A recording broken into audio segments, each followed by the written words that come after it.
तो ये डीएम साहब जो है ओनर नहीं है कि जो ज़मीनें दे दें, ये केयर टेकर है, इनको राइट नहीं है, अधिकार नहीं है ज़मीन देने का। और उसके बाद इतने दयालु हैं कि कहते हैं हम कंपनसेशन भी नहीं लेंगे। अभी तो आप बाप का माल है जो कंपनसेशन नहीं लोगे, तुम अब्बा का माल है, दादा का है, जो कंपनसेशन नहीं लोगे। तो दुनिया की सबसे बड़ी धांधली हुसैनाबाद ट्रस्ट में और डीएम साहब के अंडर में हो रही है। आदाब, मैं हूं सफदर रिजवी, आप देख रहे हैं लाइव एक्सप्रेस चैनल। आपसे गुजारिश है कि इस चैनल को सब्सक्राइब करें, लाइक करें, शेयर करें और कमेंट करें। अब देखें एक अहम खबर। आज एक बार फिर वक्फ की जायदादों को बचाने के लिए शोर मच रहा है। ऐसे समय में सवाल ये उठता है कि क्या सचमुच में वक्फ को बचाने के लिए काम हो रहा है या इसकी आड़ में माल कमाने की योजना है। अगर माल कमाने के लिए ऐसा किया जा रहा है तो इस पर हैरत नहीं करना चाहिए, क्योंकि पिछले 25 साल से ऐसा ही किया जाता रहा है। ऐसा करके अंजुमनों और भोले भाले लोगों के साथ न सिर्फ फ्रॉड किया गया है बल्कि उन्हें बेवकूफ़ बनाया गया है। जी हाँ, यही कहा जा रहा है कि कौम के खुद साख्तार रहबर मौलाना कल्बे जवाद एक बार फिर अंजुमनों को और लोगों को बेवकूफ़ बनाने के लिए शिकारी जाल फेंक रहे हैं। देखना यह है कि उनके इस जाल में कौन कौन फंसता है। हम इस पर विस्तार से चर्चा करेंगे। इस बार मौलाना जवाद ने हुसैनाबाद ट्रस्ट का मामला उठाया है और डीएम के खिलाफ आग उगल रहे हैं, लेकिन इसकी आड़ में वे कौन सा उल्लू सीधा कर रहे हैं, हम उस पर भी चर्चा करेंगे। क्या वो दरगाह की 1 करोड़ की एफडी का मामला है या भाजपा अल्पसंख्यक मोर्चा के प्रदेश उपाध्यक्ष अमीर शमशी के मामू गुड्डू लॉटरी वाले से ऐशबाग की करबला में वक्फ की ज़मीन बिकवाना है या आगरा के वक्फ मज़ार शहीद सालिस की ज़मीन को बेचना है या दिल्ली की शाह मर्दा करबला में करोड़ों का घोटाला करवाना वगैरह वगैरह है। हम इस पर गौर करेंगे और बताएंगे कि कहां कहां क्या क्या हो रहा है। वक्फ जायदाद को बचाने के लिए आंदोलन करना गलत नहीं है, होना चाहिए, पर ऐसे व्यक्ति को कोई आंदोलन का अधिकार नहीं है जिसके आंदोलन से पूरा का पूरा वक्फ ही ख़त्म हो जाता है। अगर मौलाना जवाद डीएम पर करोड़ों की घूसखोरी का आरोप लगाकर उनके खिलाफ आवाज़ उठा रहे हैं तो उन्हें उठाना चाहिए, लेकिन सिर्फ डीएम के खिलाफ ही क्यों? वक्फ बोर्ड के चेयरमैन अली जैदी जो उनके दामाद हैं, उनके खिलाफ आंदोलन क्यों नहीं चलना चाहिए, जिनके बारे में पूरा समाज चीख चीख कर कह रहा है कि अली जैदी ने वक्फ को जितना नुकसान पहुंचाया है उतना पिछले 50 साल में किसी ने नहीं पहुंचाया। खुद मौलाना कल्बे जवाद ने भी जुमा की मस्जिद में खड़े होकर कहा कि वक्फ को अरबों और खरबों का नुकसान पहुंचाया गया है। खरबों रुपए कमाने के बाद उनकी लालच अभी खत्म नहीं हुई है, चाहते कि और इससे कमाएं और इससे कमाएं, लिहाजा हुकूमत का साथ देने की कह रहे हैं कि हाँ बड़ा अच्छा बिल बन रहा है, ये बहुत अच्छा बिल बन रहा है, लिहाजा मैं कहूँगा ये बिल जो है तुमने इसकी हिमायत कर रहे हैं, इंशाल्लाह तो वही किसी बिल के अंदर ठूस दिया जाएगा इंशाल्लाह। तो क्या इतना नुकसान पहुंचाने वाले के खिलाफ कोई आंदोलन नहीं किया जाना चाहिए? तमाम अंजुमनों को इस बारे में मौलाना जवाद से पूछना चाहिए और डीएम के साथ साथ वक्फ बोर्ड के चेयरमैन अली जैदी के खिलाफ आंदोलन चलाया जाना चाहिए। मौलाना जवाद ने जिस तरह की तकरीर हुसैनाबाद ट्रस्ट के तहत आने वाली वक्फ संपत्तियों को नुकसान पहुंचाने वाले डीएम को दोषी ठहराते हुए की है, क्या कभी उन्होंने बोर्ड के चेयरमैन अली जैदी के खिलाफ इस तरह की तकरीर की? ऐसा क्यों नहीं? क्या वे उनके दामाद हैं, इसलिए उन्हें वफ़ को लूटने की छूट दी जानी चाहिए? देखें किस तरह डीएम के लिए कहा गया कि उनके अब्बा की जायदाद है। क्या चेयरमैन अली जैदी के लिए भी इस तरह के अल्फाज इस्तेमाल किए गए, जिन्होंने वफ़ की कितनी ही जायदादों को वक्फ बोर्ड से डिलीट कर दिया? मौलाना जवाद ने कभी उनसे नहीं पूछा कि क्या उनके अब्बा की जायदाद थी जो उन्होंने वाकिफ़ की मर्ज़ी के बिना उसे डिलीट कर दिया। अगर डीएम खुर्द-बुर्द कर रहे हैं तो ज़रूर उनके ख़िलाफ़ हल्ला बोल आंदोलन होना चाहिए, लेकिन हमेशा की तरह नहीं, पहले धमकी दी जाए और बाद में अपना उल्लू सीधा करके चुप्पी साध ली जाए। सुने किस तरह से मौलाना जवाद ने डीएम के खिलाफ जहर उगला। हुसैनाबाद ट्रस्ट जो है उसमें बहुत से अलाइड ट्रस्ट भी हैं। शाह रजब इसमें शामिल है, इस तरह गारवाली करबला इसमें शामिल है, काजमैन शामिल है, सब चीज़ें खान शामिल हैं और सब जो है ज़बरदस्त आमदनी है। लेकिन किसी आमदनी का कोई भी ये हिसाब नहीं देते डीएम साहब और एडीएम और के जो नीचे के अधिकारी हैं, और सब खा जाते हैं, पूरे पैसे खाए जाते, करोड़ों खा रहे हैं। क्योंकि आज से 15 साल पहले जब हमने तालाबंदी की थी, बड़े महाबाड़ों जब तालाबंदी की थी, तो एडीएम साहब जो हमारे पाठक थे उनका बयान आया था दैनिक जागरण में। दैनिक जागरण में बयान सुन लीजिए, दैनिक जागरण में बयान आया था एडीएम पाठक साहब का कि तालाबंदी से 5 लाख रुपए रोज का हमारा नुकसान हो रहा है। ये 15 साल पहले की बात है। अब हिसाब लगाइए कि 15 अगर वही जोड़ दिया जाए तो 18 करोड़ सालाना की आमदनी। ये कहाँ जा रहे हैं पैसे, किधर जा रहे हैं पैसे? ये सब अफसराना आपस में खा पी रहे हैं और अरबपति हो जाते हैं ये। इसलिए यहाँ बड़ी बड़ी रिश्वतें देकर यहाँ आते हैं। यहाँ लखनऊ में बड़ी रिश्वतें देकर यहाँ पर अधिकारी बनते हैं, ताकि ये हुसैनाबाद ट्रस्ट की लालच में बनते हैं कि यहाँ आप ये दुकानें, यहाँ पर तकरीबन 200 दुकानें हैं, इसमें हर एक से वो रोज़ाना 2 से 2.5 लाख रुपए रोज़ाना वसूले जाते हैं और ये सब अफसरान खा जाते हैं। तो इसीलिए हमने यहाँ प्रोटेस्ट किया है। और ये ज़मीन जो दी है इन्होंने, पहले पुल को दी ज़मीन, अब सड़क को दी। तो ये डीएम साहब जो है ओनर नहीं है कि जो ज़मीनें दे दें, ये केयर टेकर है, इनको राइट नहीं है, अधिकार नहीं है ज़मीन देने का। और उसके बाद इतने दयालु हैं कि कहते हैं हम कंपनसेशन भी नहीं लेंगे। अभी तो आप बाप कमा रहे, जो कंपनसेशन नहीं लोगे तुम? अब्बा कमा रहे, दादा गए, जो कंपनसेशन नहीं लोगे? देखिए हम ये ना समझे कि आज के बाद तो समझे कि जुमे के बाद अगला जुमा आएगा। तो हम इतवार को हमारी अंजुमनों की मीटिंग है, उसमें हम तय करेंगे कि अगर ये काम नहीं रोका गया तो हर रोज एक अंजुमन यहाँ पर प्रोटेस्ट करेगी। आज एडीएम साहब आए थे, आज घर पर आए थे, अधिकार नहीं आए थे, एडीएम आए थे। हमने उनसे कहा ये बताइए आपने किस अधिकार से ज़मीन दी है? ये बहुत अच्छा काम है, कह रहे साहब बहुत अच्छा काम।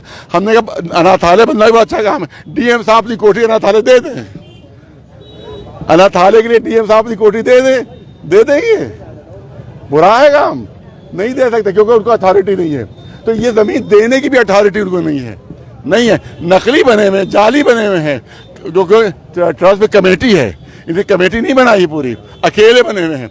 अकेले बने देखिए, ये नकली है, ये धोखाधड़ी है और सिर्फ बेईमानियों के लिए। जो नया डीएम आता है तो बड़ी ईमानदारी के नारे बुलंद करता है, लेकिन जब मुफ्त का करोड़ों का माल देखता है तो वो भी बेईमान हो जाता है। ये सब अधिकारी पैसे ले लेके तब बना रहे हैं वहाँ पर। किसी को एक छत बनाने नहीं देते वहाँ पर, जो किराएदार है एक छत नहीं बनाने देते, और यहाँ पूरी इमारतें बनवा रहे हैं। सब पैसे लेके बनवा रहे हैं। हाँ, वो सब पैसे ले रहे हैं, अधिकारी पैसे ले रहे हैं और सब हुसैनाबाद ट्रस्ट की जमीनें हैं और खा रहे हैं। ये अफसरान खा रहे हैं। घंटाघर का कितनी सामान चोरी होने की बात? हाँ, घंटाघर का बहुत पहले इसकी जो असली घड़ी थी वो चोरी हो चुकी है। कितनी मरतबा रिटर्न शिकायत की हमने, रिटर्न शिकायत की, मगर उस पर कोई कार्रवाई नहीं हुई, न कोई जांच हुई। हमने इससे भी कहा डीएम साहब से कि वो घंटाघर की असली जगह चोरी हो चुकी है। 200 यहाँ के ऊपर संदल के पेड़ थे, सब काट के बेच दिए गए। तो दुनिया की सबसे बड़ी धांधली हुसैनाबाद ट्रस्ट में और डीएम साहब के अंडर में हो रही है। और कहते हैं साहब के हर वक्त जो है डीएम साहब के अंडर में दे दिया जाए। अरे जब तुम इसको इसमें इतनी बेईमानियां कर रहे हो तो और आगे वक्त दिए गए तो कितनी बेईमानियां और करोगे तुम? लिहाजा ये प्रोटेस्ट हमारा जारी रहेगा। ये नस्ल खत्म हो गया, ये जारी रहेगा। अंजुमनों को हम बुलाएंगे, हाँ, उसके बाद उनको बुला के हम आंदोलन का ऐलान करेंगे। और रोज 150 अंजुमनें हैं, हर अंजुमन एक दिन प्रोटेस्ट करेगी और तो 150 दिन तो यही हो जाएंगे। उसके बाद फिर रिपीट होगी अंजुमन। लिहाजा और राइट फैमिली के हमारे लोग साथ हैं। नकली राइट फैमिलियां खुद डीएम ने बना दी है, डीएम ने बना दी है नकली फैमिली। डीएम साहब इस ऑर्डर को आरटीआई के नहीं मान रहे हैं। आदेश है, ये है आदेश, ये आरटीआई जज के साथ आदेश डीएम को दिया गया है कि पूरे 1 साल का ब्यौरा आमदनी खर्च वो पेश करें। आज तक अभी पेश नहीं किया उन्होंने, तो आरटीआई के भी नहीं मान रहे हैं। डीएम साहब आरटीआई के भी नहीं मान रहे हैं। इससे अंदाजा कीजिए कि कितना बड़ी धांधली कर रहे हैं, क्योंकि अगर हिसाब दे देंगे तो सारी चोरियां खुल जाएंगी। जी हाँ, सुना आपने। अब सवाल ये उठता है कि जब एक लंबे अरसे से डीएम हुसैनाबाद ट्रस्ट के जरिए वक्फ संपत्तियों की करोड़ों की आमदनी लूट रहे हैं, तो आप इतने लंबे अरसे तक खामोश क्यों रहे? अगर पहले कुछ नहीं कर पाए तो अब कौन सी ताकत आ गई है जो झंडा गाड़ लेंगे? जानकारों का कहना है कि मौलाना जवाद वक्फ के सौदागर हैं। हमेशा उनकी गिद्ध रूपी नज़र वक्फ जायदाद से होने वाली उगाही पर रहती है। इसीलिए लोगों का ध्यान भटकाकर अपना उल्लू सीधा कर लेते हैं। मौजूदा समय में उनकी नज़र दरगाह हज़रत अब्बास की 1 करोड़ की एफडी पर लगी हुई है। वे इसे बहुत पहले से तोड़वाना चाहते थे। तब उन्हें लग रहा था कि दरगाह का मुतवल्ली मीसम अपराधी उन्हें मुँह मांगी रकम नहीं देगा, लेकिन उसे डरा और धमकाकर अब इस बात के लिए राज़ी कर लिया है कि वो उन्हें चाय अंडा भी खिलाए और उनकी मांग भी पूरी करे। इसीलिए बताया जा रहा है कि उन्होंने दूसरे मीसम को दूध की मक्खी की तरह किनारे कर दिया है और उससे बिना किसी राय मशवरे के 1 करोड़ की एफडी को तोड़ने की दरखास्त पर हस्ताक्षर कर दिया है। जानकारों का कहना है कि ये दूसरे मीसम की तौहीन है और मीसम अपराधी जिसे किनारे किया हुआ था उसे गले लगाना है। जहां एक तरफ डीएम को गालियां दी जा रही हैं तो दूसरी तरफ चुपके दरगाह की 1 करोड़ की एफडी तोड़ने की तैयारी चल रही है। हालांकि एफडी की रकम से हज़रत इमाम हुसैन अलैहिस्सलाम का रोज़ा बनाया जाना था, लेकिन रोज़ा बनाने के नाम पर लोगों और अंजुमनों को बेवकूफ़ बनाया जा रहा है, क्योंकि जिस जगह को खरीदने की बात की जा रही है उस जगह को कोई भी बेचने के लिए तैयार नहीं है, बल्कि एक मकान की तामीर चल रही है। ऐसे में मौलाना जवाद और मीसम अपराधी दोनों कौम और अंजुमनों को धोखा दे रहे हैं। यही बात कुछ समय पहले सरवर ने भी कही थी। उन्होंने तो ये तक कहा था कि मीसम अपराधी को रोज़ा बनाने नहीं दिया जाएगा, क्योंकि उन्होंने दरगाह को लाखों रुपए का चूना लगाया है। इसलिए तामीर का काम किसी ईमानदार से कराया जाएगा।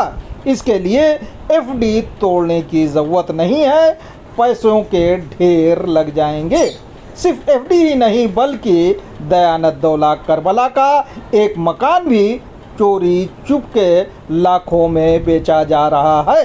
ये काम मौलाना कमरुल हल्लौरी के ज़रिए करवाया जा रहा है। इसके अलावा अपने रिश्तेदार गुड्डू लाटरी वाले जो ऐशबाग करबला के मुतवल्ली हैं, उनके ज़रिए करबला की ढेरों जगहों पर कब्ज़ा करवाया जा रहा है और बिकवाया जा रहा है। पिछले दिनों जिस जगह पर कब्ज़ा करवाया जा रहा था उसके खिलाफ हैदरी टास्क फोर्स के मुन्ने आगा और जीशान जैदी समेत ढेरों युवकों ने हंगामा किया और कब्ज़ा रुकवाया, लेकिन कब्ज़े का ख़तरा अभी भी टला नहीं है, क्योंकि कब्ज़ा करवाने की नीयत से खुलवाया गया दरवाज़ा अभी भी बंद नहीं करवाया गया है। बताया जाता है कि मौलाना जवाद के रिश्तेदार अमीर शमशी, जो भाजपा अल्पसंख्यक मोर्चा के प्रदेश उपाध्यक्ष हैं, वे अपने मामू गुड्डू लॉटरी वाले को समर्थन कर रहे हैं और उनके पिता अकील शमशी मौलाना जवाद को चाय अंडा खिलाकर उनका मुंह बंद करवाए हुए हैं। यही वजह है कि उन्होंने ऐशबाग करबला में हो रहे कब्जे के खिलाफ एक शब्द भी नहीं बोला। इसके अलावा एक मामला आगरा की मज़ार शहीद शालिस का भी है। बताया जाता है कि मज़ार की वक्फ संपत्ति जो पेट्रोल पंप से जुड़ी हुई है, उसका सौदा लगभग तय हो चुका है और उससे कई करोड़ की आमदनी होने वाली है। ये संपत्ति एक होटल वाले को दी जा रही है जिसके तार अपराधियों से जुड़े हुए हैं। इसका सौदा कराने वालों में फैज़ाबाद के अशफाक जिया का नाम लिया जा रहा है, जिसे मौलाना जवाद बलात्कारी घोषित कर चुके हैं। शायद जल्द ही जिया को वक्फ बोर्ड में अहम जिम्मेदारी सौंपी जा सकती है, बशर्ते जीशान रिजवी को चाय अंडा खिलाकर पटा लिया जाए। वक्फ मामलों के अल्लामा कहे जाने वाले ज़मीर नकवी का कहना है कि इन तमाम वक्फ में हो रही गड़बड़ियाँ मौलाना जवाद को नज़र नहीं आ रही हैं, बस उन्हें हुसैनाबाद ट्रस्ट दिख रहा है जिसके खिलाफ वे सिर्फ और सिर्फ सगुफा फेंक रहे हैं और अपना उल्लू सीधा करना चाहते हैं। अफसोस की बात यह है कि एक लंबे अरसे से दिल्ली के वफ़द शाह मर्दा से जुड़े लोग मौलाना